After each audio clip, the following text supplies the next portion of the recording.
year were you born? 1949. How long did you live there? In Portsmouth, not frightfully long at first, because my father was being moved around a lot. There was still quite a big British naval and military presence in the world then.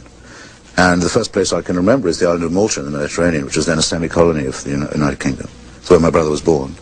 And so my first memory is of the Grand Harbour at Valletta, which is, by the way, a magnificent thing to have as your first memory. It's why I've always loved, I think, the Mediterranean. And then we were sent to a Navy base in Scotland. We moved around like that. We came back to Portsmouth for a bit. The place I spent longest in is Oxford and then London. And your father politically was what? Very conservative. Your mother? Rather more of the compassionate liberal type, my mother. How'd that work? Well, actually, I must say for them, I mean, neither of them attempted to impose their political opinions on me.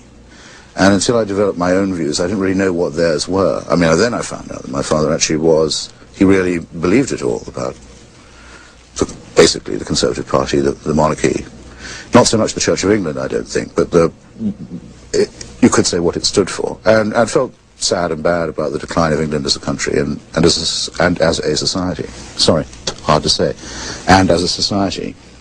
You went to Oxford. Sort of pessimistic and a bit resentful at the way things had turned out in his old age. Yes, I went to Oxford University. How'd you get in? Well, I was the first member of my family to go to a university, or certainly to go to Oxford, and I worked. We had, as a family, to sort of work out the steps. If you want to be upwardly mobile in Britain, that's the key thing. So the step one is you have to go to a private school, basically, if you're starting from where we were. So my parents made a big sacrifice to send me to a private school.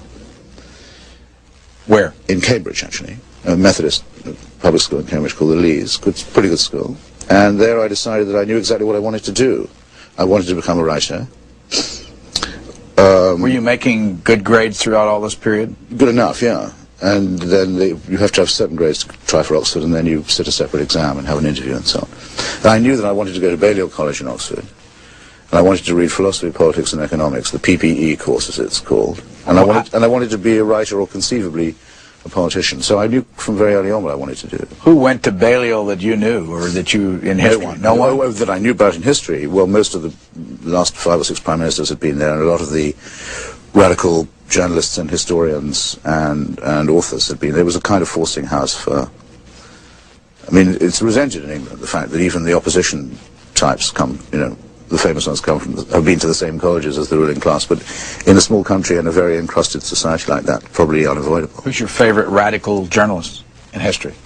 In history, I suppose I'd have to say George Orwell. I know it's cliched because everyone now pretends to admire him, but there was a long time when he wasn't well known and certainly not well liked, and I think it shows in his prose, and it's those bits of his prose that I admire.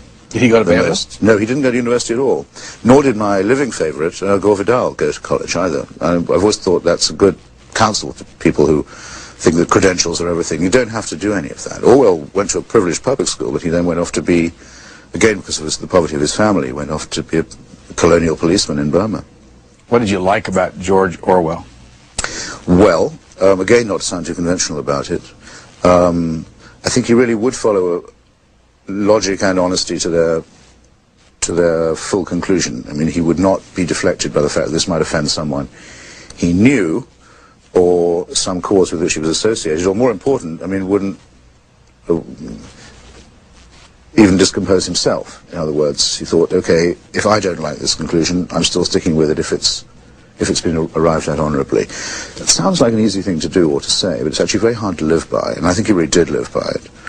I thought he put up a good show for the left in his life at a time when it was in great difficulty, because people were pressed very hard to say, look, if you're on the left, you must support the Soviet Union because it's endangered and it's encircled by fascism, so on, and you mustn't criticize it in public even if you have your doubts. And he said, no, that would be stupid. That would be giving up the thing that makes me a radical in the first place, which is the right to think for myself. That was a lot harder to do now than it sounds, again.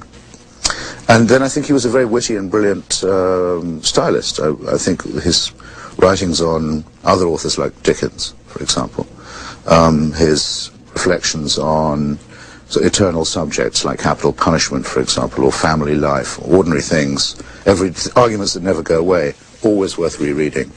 When did you come to the United States? 1980. Why? Well, I'd been coming ever since I left university. I came here on a scholarship in 1970. To where? It was a traveling scholarship. We got to travel all around the US. And I decided then and there that I'd rather live in America. I thought it was great. And I nearly didn't go back when the scholarship ran out, but I sort of had to because I was out of dough. And actually there was a woman in the case. I actually had to go back to England. So I didn't come back again for about another 5 or 6 years, but started coming more and more often. And then the nation offered me a job. So I took about 10 seconds to decide, yeah, I'm coming for good.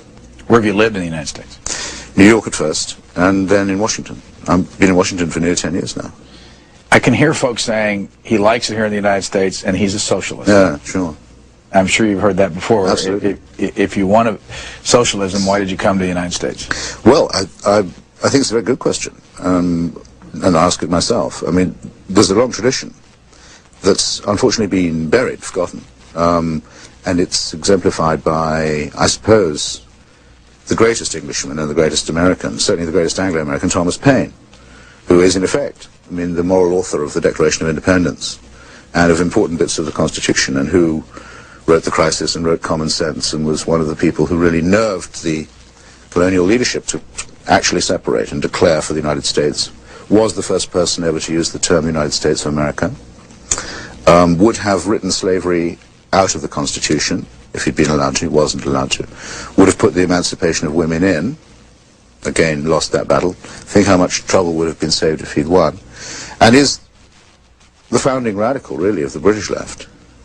And though they don't know it, of American democracy too. So I wouldn't dream of comparing myself to him, obviously, but I mean to say he's the founder of a tradition that does exist in both countries, of which I'm proud to be a supporter at any rate, and which I try, in stuff I've written in my previous book, I wrote a long defense of Thomas Paine, try to uphold and live by. I think America has a fantastic radical tradition, very admirable one. It goes from Thomas Paine through the anti-slavery campaigners, particularly John Brown and William Lloyd Garrison, some of whom and their descendants were associated with the nation, incidentally, through Eugene Debs, through Martin Luther King, through Cesar Chavez.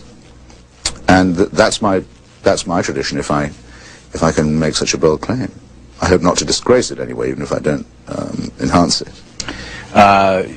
There was a show that we did a number of, I can't remember exactly when it was, when you had a young man standing by you when we opened the show up, Alexander, your son.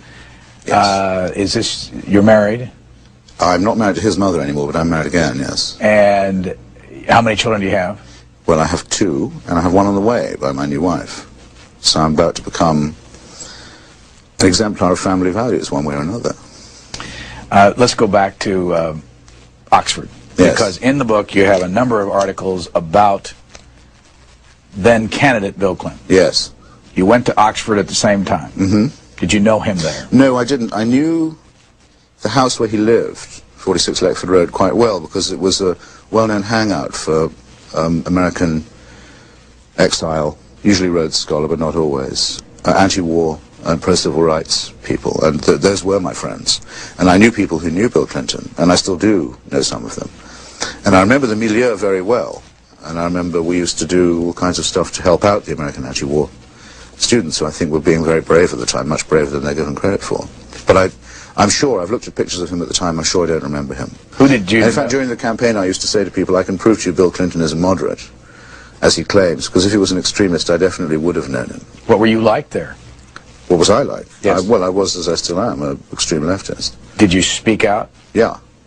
I mean, there's an occasion where we may even have been on the same platform, but there's no picture of it that I can find, which was the moratorium against the war, which is, you remember, huge candlelit meetings in all the American cities against the war. Stop it now, shut it down, the moratorium. And in every European city there was a sympathy demonstration. There was quite a big one in Oxford where I spoke. And I know that Clinton was there, and he may even have spoken with me, but I can't bring his picture back into my mind. Who did you know then that we would know now? There's a guy called Ira Magaziner, who is sort of in charge of what's laughingly called Hillary Clinton's healthcare task force, and who was always the sort of technical and organizing brain of the Americans in Oxford, and is considered to be a very terrific number cruncher and reasoner of that sort. I remember him very well, as he was at my college. George Stephanopoulos was there later. Balliol had a special attraction often to these kinds of Americans. My own college did, but Bill, no. And as I say, I think that proves that he must have been, as he says he was, one of the more moderate anti-war people.